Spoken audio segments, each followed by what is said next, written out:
안녕하세요.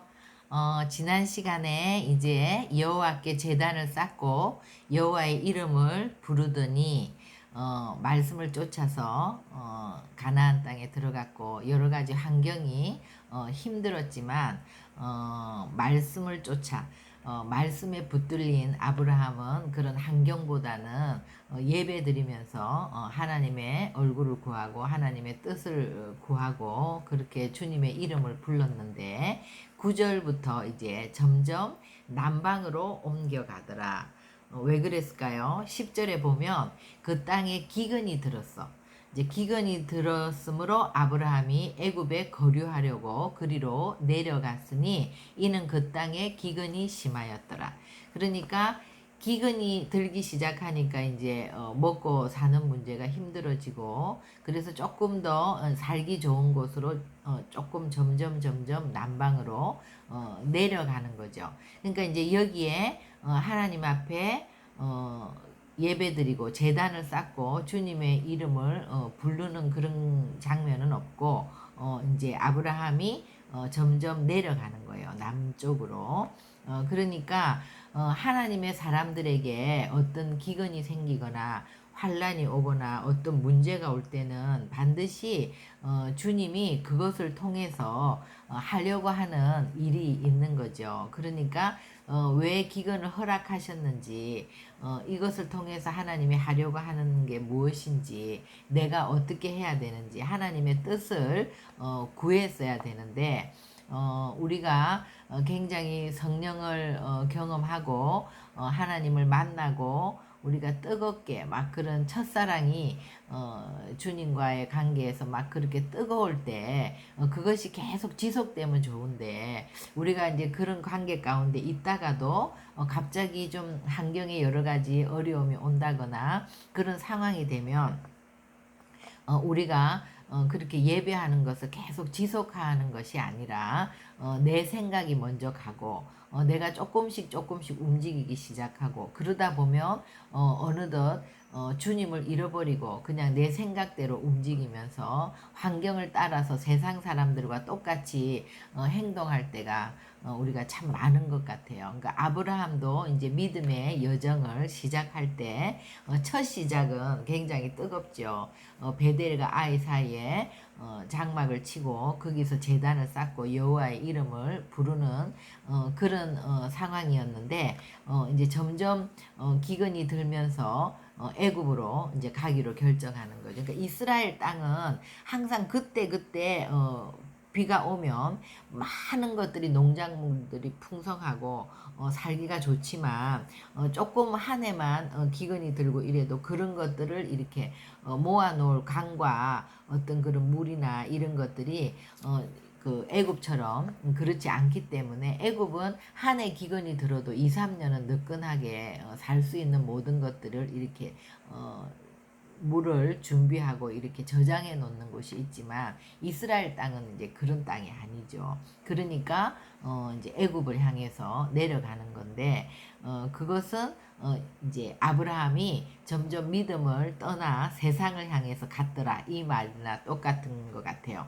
그래서 언제나 우리는 어떤 상황 속에서 어려움이 올 때 하나님의 자녀들은 그것이 우연이 아니라는 거.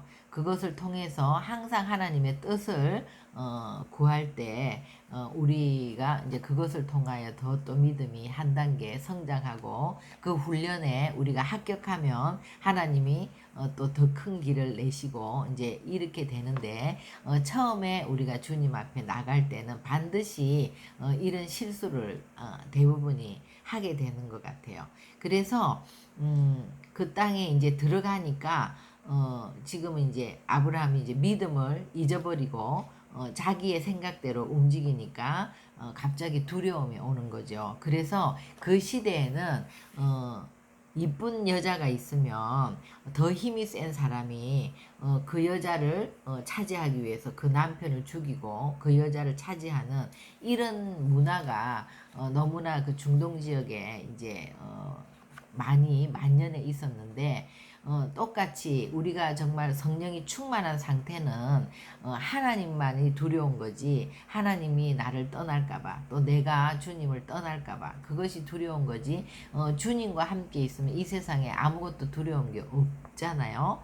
그랬기 때문에 또 하란을 떠나서 가나안으로 왔는데, 아브라함이 그 믿음을 잊어버리기 시작하니까 딱 두려움이 임하고, 세상에서 이런 문화 속에서 나도 내가 우리 아내가 이쁘기 때문에 내가 진짜 봉변을 당하고 죽을 수도 있겠다 이러니까 갑자기 이제 정말 이성을 잃은 거죠.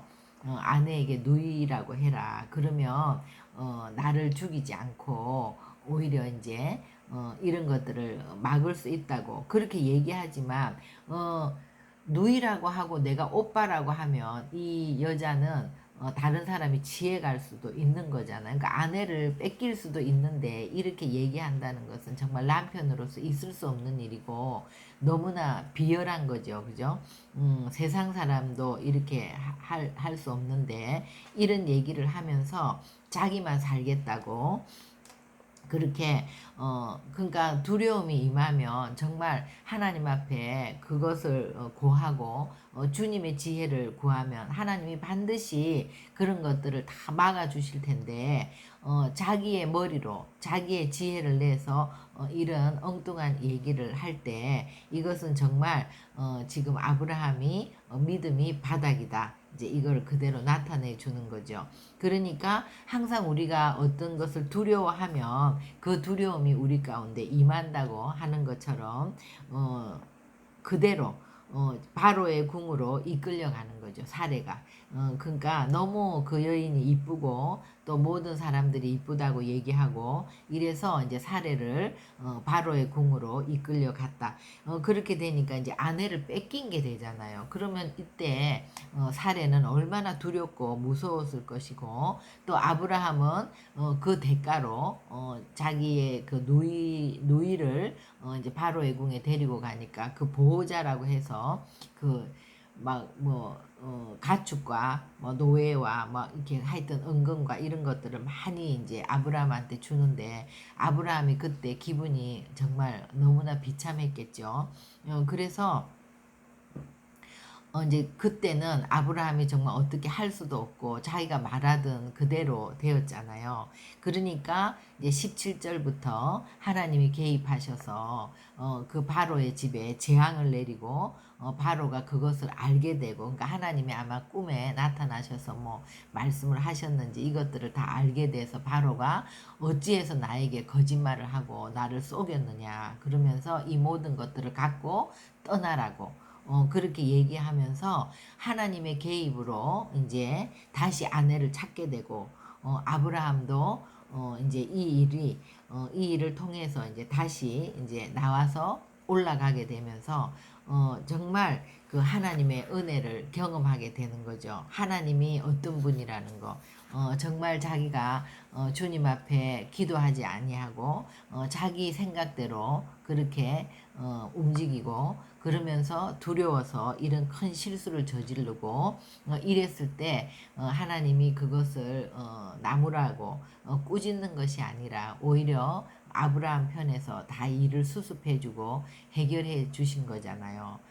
그랬을 때 아브라함이 다시 자기가 첫사랑을 가지고 하나님 앞에 예배했던 그 장소 베델과 아이로 올라가서 거기서 다시 제단을 쌓고 여호와의 이름을 부르는 그것을 통해서 그때 얼마나 아브라함이 자기의 잘못을 뉘우치고 회개했을 것이며, 또 다시 그 하나님의 보호하신가 하나님의 사랑 앞에서 다시 살아계신 주님을 의지하고 뜨거운 눈물을 흘리면서 다시 회복했겠죠. 그래서 그때부터 또 주님과 관계 가운데 깊이 들어갔을 것인데, 우리가 이런 것을 볼 때 정말 그 하나님과 아브라함의 관계, 구약의 사람들은 흔히 구약은 마치 율법으로 구원받는 것처럼 얘기하지만 아브라함이 믿음으로 그것을 의로 여기고 하나님이 그죠?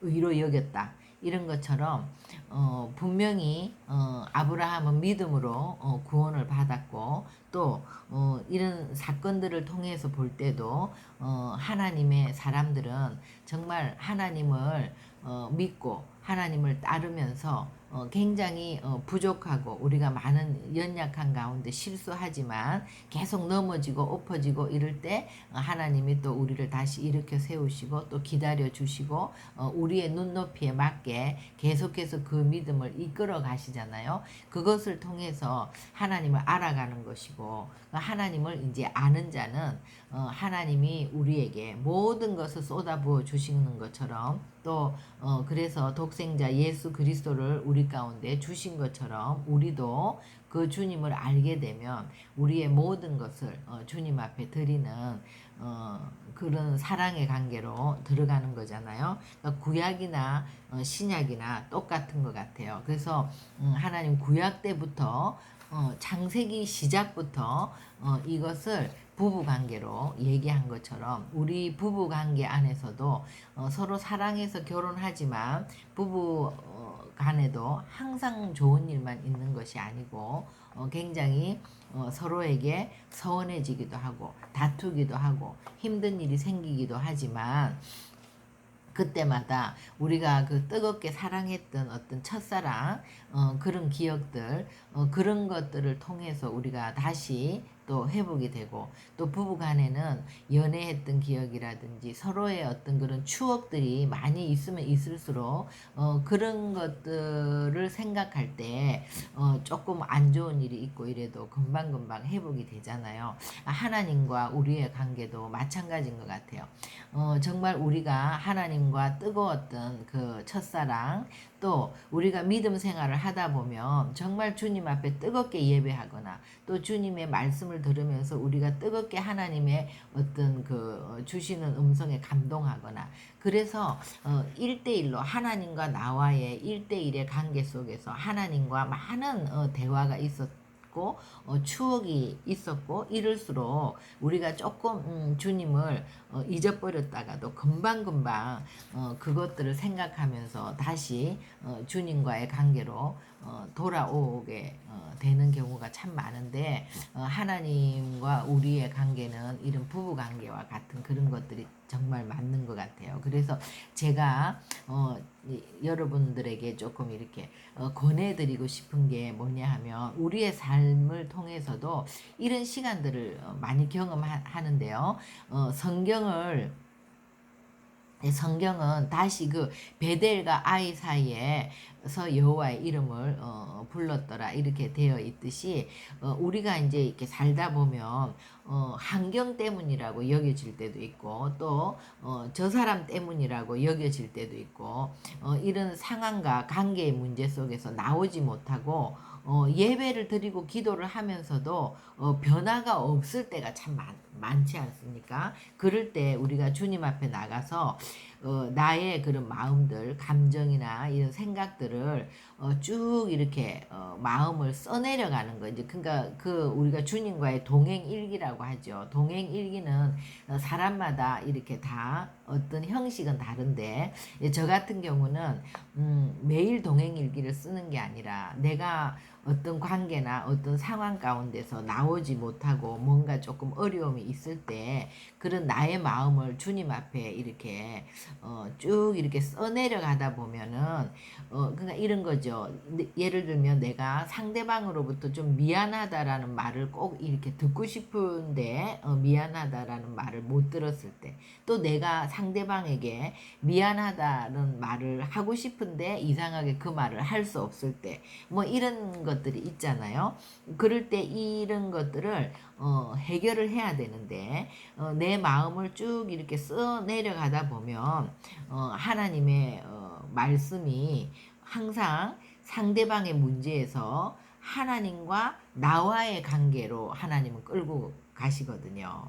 그러면 그것이 나의 문제, 나의 상처를 이제 주님 앞에 내려놓게 되고 도움을 요청하게 되는 것 같아요. 결국은 저 사람의 문제야, 이 상황의 문제야 이러고 들어가서 그 마음을 쭉 쏟아보면 이것이 하나님은 어떻게 우리에게 말씀해 주시냐면 하나님과 나와의 관계에서 하나님이 나를 어떻게 사랑했고 어떤 식으로 이끌고 오시고 또 내가 하나님의 사랑을 입은 자로서 내가 어떻게 행동해야 되는지 그런 것들을 통해서 내가 어떤 상처가 있는지 그런 거를 보여주시는 거죠. 근데 그 상처는 상대방이 내 상처를 치유해 주는 거는 절대로 아니에요. 어떤 환경이 내 상처를 치유하는 건 아니에요.